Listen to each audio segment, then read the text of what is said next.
Jasmine Crockett, let me tell you, before you even ask, she's a very low IQ person.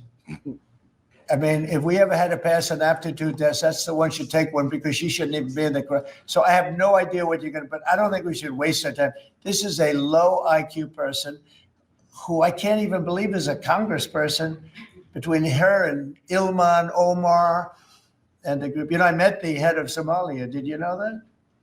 And I suggested that maybe he'd like to take her back. And he didn't want. He said, why you know what the funniest part about this whole conversation is that all of the homies in the background be laughing every time he mentions them. Look. Okay. Yes, please. Jasmine Crockett recently. Jasmine Crockett. Why do everybody just automatically bust out laughing when they mention Jasmine Crockett's name or they mention Ilhan Omar? As soon as the reporter says, you know, Jasmine Crockett said Trump wasn't even the person to laugh. Everybody else laughed.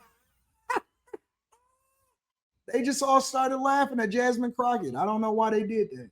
Why don't y'all think that they respect her? Listen. Jasmine Crockett recently. Jasmine Crockett. I would feel very much like a sucker if they start laughing. Because see, you want to kind of be respected. You know what I'm saying? You want people to hate you or you want people to fear you. All of that stuff.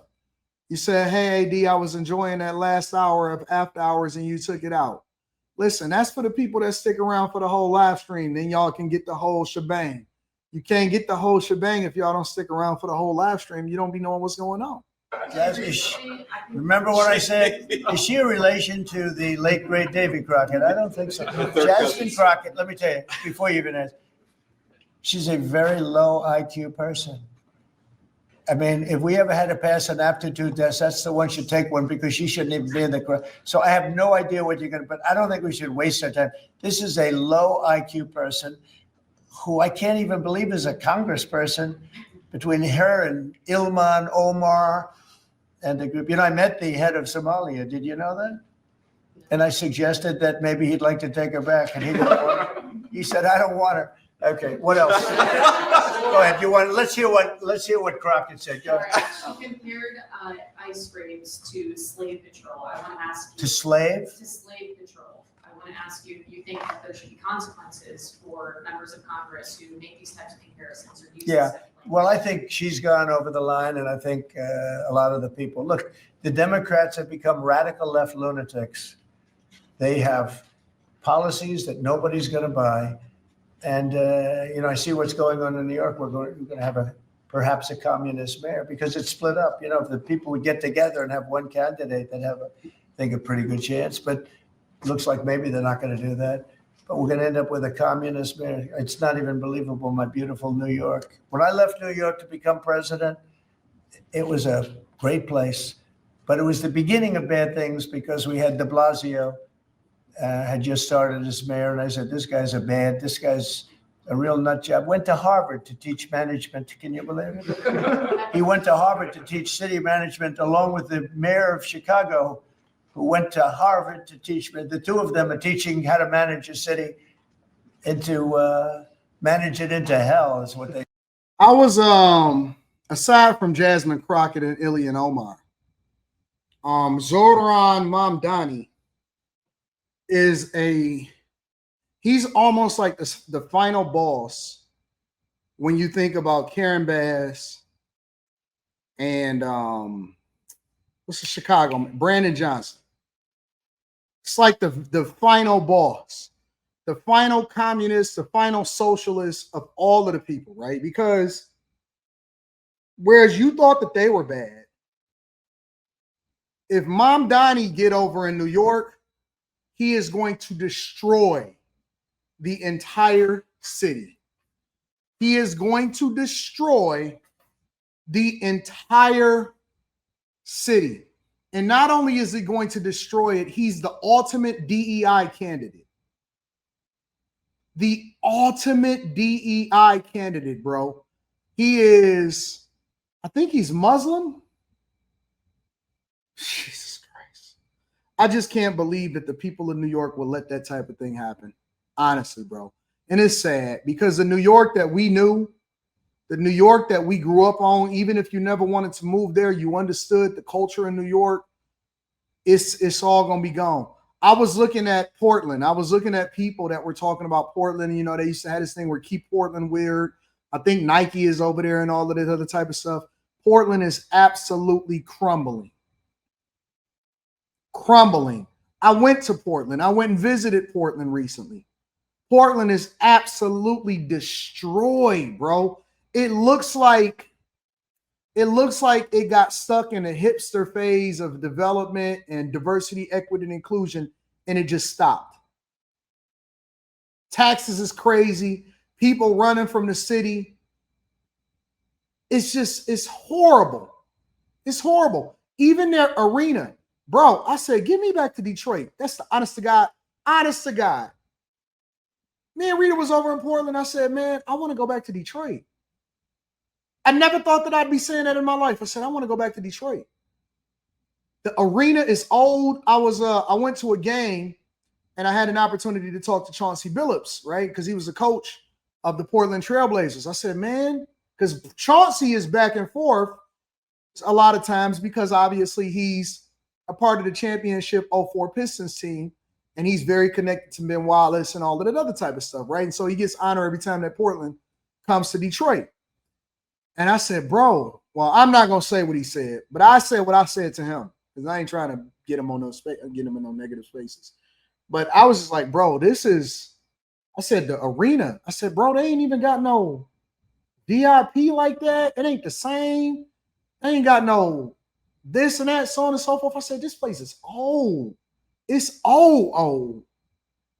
And then I looked up and they had male cheerleaders and they was dancing and pop locking and junk like that. It was popping their ass.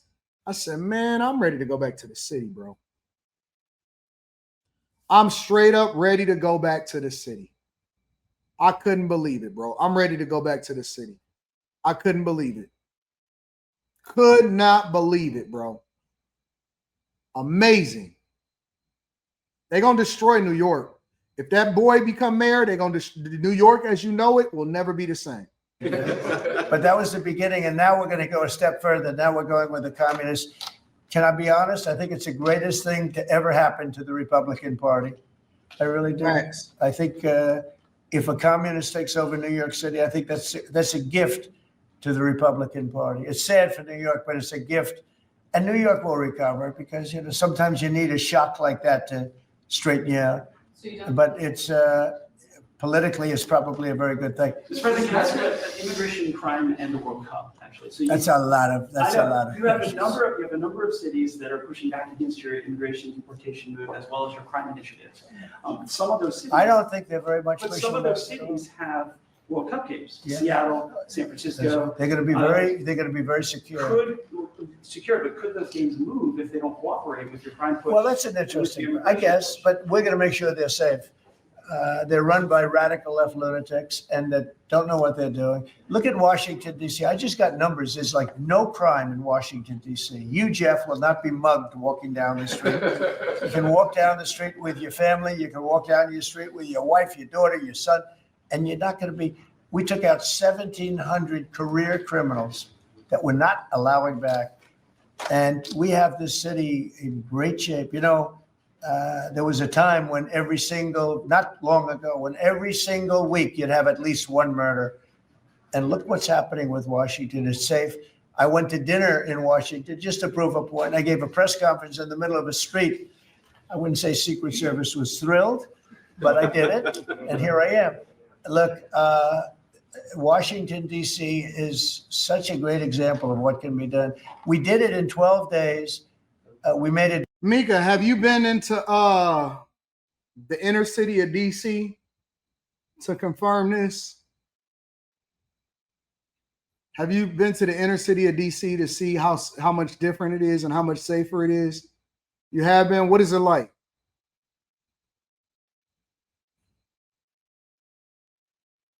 Very safe in 12 days, and now it's much safer than that. One other thing, I drove around Washington over the weekend, and I said, look at the difference. The grass looked great. Everything looked great. You know, we had a lot of our National Guard, and we didn't ask them to do it. They did it themselves. They're proud. They're great. And they were picking up paper. They were cleaning. The place looked really beautiful. So we have a great Washington, D.C. We, as you probably know, we're going into Memphis and we're going into some other cities. And very soon we're going to go into Chicago. It will be safe for the World Cup. If I think it isn't safe, we'll move it into a different city. Absolutely. We'll take the world. If I think it's not, it's actually a very fair question. If I think it's not safe, we're going to move it out of that city. If like the governor of Illinois, who is, you know, look, last week, between last week and the week before, 11 murders and 38 people were shot. Then he gets up and he says, this is a very safe. And then he says crime is better. The reason crime is better is because Cash put about 5 months ago a whole team of FBI people there to get ready for when we go in, and they've lowered it a little bit, you know, like 20, 25%, which isn't good enough, but it's a good start. But that was only put there because they're preparing for us to go in. And they've done, by the way, they've done a good job. So then Pritzker gets up, we've lowered crime 25. It's because the FBI was there. So no, if any city we think is going to be even a little bit dangerous for the World Cup or for the Olympics, you know, where they have Olympic overthrow, right? But for the World Cup in particular, because they're playing in so many cities, we won't allow it to go to, we'll move it around a little bit. So that adds a little bit more context. Jasmine Crockett actually responded. I haven't seen this. I just see it on the side of the video of this one. Of course, she went on to MSNBC. Today, one of she's responding to Trump indicting Comey. All right, never mind. I thought she was actually responding to something meaningful. Let me see. Well, I guess we could play this and see what's happening. Donald Trump's most prominent critics from very early in his first term, James Comey, former director of the FBI, a guy who refused to turn the bureau practicing in Texas. As a defense attorney, this seems like a pretty good case to get. I don't know what's up. Ladies, let me ask y'all a question.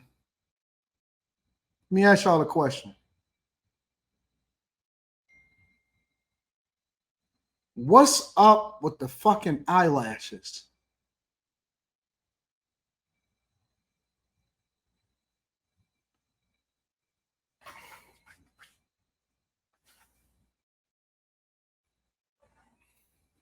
Sabrina, you a mess.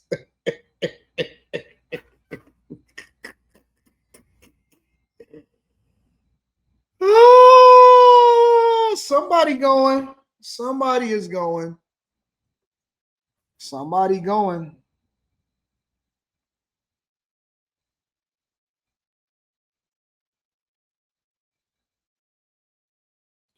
Somebody going. I just want to hear a little bit of what she got to say before we move on. Absolutely. This is an opportunity for someone to make a name for themselves because inevitably, if they are halfway competent, they should be able to win. They should push this thing to the limit. When you were just having your conversation about whether or not the defendant should then start pushing for, say, the eyelashes are so big that nah, dog. This look crazy. Ladies, these super large eyelashes are making y'all look crazy out here in these streets, bro. Honest to God. For real. And listen, the super large eyelashes got y'all looking crazy out here, bro.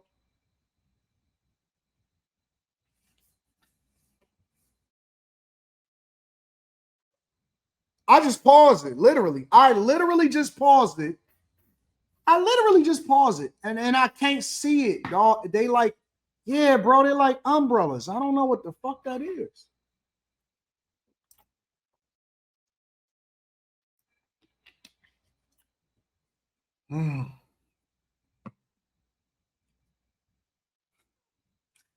I don't think she cocked. I don't think her eyes is crossed. Stop. I don't think her eyes is crossed. I don't think her eyes is crossed.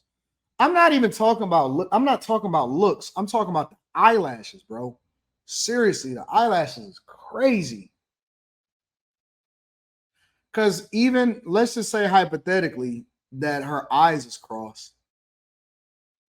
She can't help that. So listen. One thing that we don't do is we don't go in on things that people can't control. We're not tripping off the non-controllables. We only talk about the controllables. And so when you start to talk about the controllables, it's the other stuff that really hit it for me. I don't care about the non-controllables.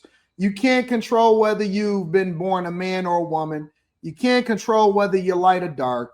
You can't control this and that, so on and so forth. But you can control some of these other things. And that's the thing that I'm talking about. It's like, yo, all right, let's try to skip past the eyelashes and let's try to get into some substance. All right. Speedy trial, which is something that is actually codified on the federal level, and it is actually very quick. Last time I checked, it's 60 days. So yeah, I would absolutely push forward and say, let's go. And I think they're going to have a harder time trying to figure out who's going to actually prosecute the case than he will have trying to find somebody to defend the case. We've seen just this week. I mean, we had the FCC threatens Jimmy Kimmel and threatens both the local affiliates and Disney to take him off air. Oh, wow. Ultimately, he comes back. The president threatening George Soros today. Reid Hoffman, another. I can't do it no more. So shout out to her, Jasmine Crockett. She got the president's attention. I'm not necessarily sure in a positive way, but she certainly got the president's attention.